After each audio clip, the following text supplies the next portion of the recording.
సుఖం, సంతోషం, self satisfaction, ఆత్మానందం ఇవన్నీ కూడా ఒకరి మీద ఆధారపడడం వల్ల నీకు వచ్చాయనుకో, అవి పర్మనెంట్ కాదు. సో నీకు నచ్చినట్టుగా ఒకరు బిహేవ్ చేయడం వల్ల, నీ ఆనందం కోసం వాళ్ళు నీ కోసం పని చేయటం వల్ల నీకు ఆనందం వస్తుందంటే అది పర్మనెంట్ కాదు.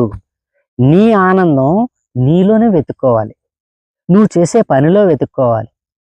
అప్పుడే అది పర్మనెంట్గా నువ్వు ఆనందపడతావు. నీకు ఎక్కడో ఆనందం అనేది ఎక్కడో ఉండదు, నీలోనే ఉంటుంది.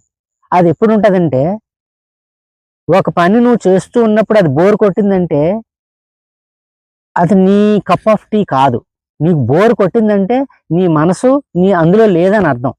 సో దాన్ని బట్టి నువ్వు ఏ పని చేస్తే నీకు ఆనందం వస్తుందో, ఏ పని చేస్తే నువ్వు మర్చిపోతున్నావో, ఏ పని చేస్తే నీకు టైం తెలియట్లేదో, that is your cup of tea.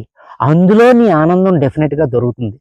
అంతేగాని ఎవరో నీకు నచ్చినట్టుగా చెయ్యాలని, నీ భార్యో, నీ పిల్లలో, నీ తల్లిదండ్రులో, నీ ఫ్రెండ్సో నీకు నచ్చినట్టుగా చెయ్యాలని నువ్వు అనుకుంటే అది ఎప్పటికీ కూడా ఎండమావులే, నీ కోరిక తీరదు.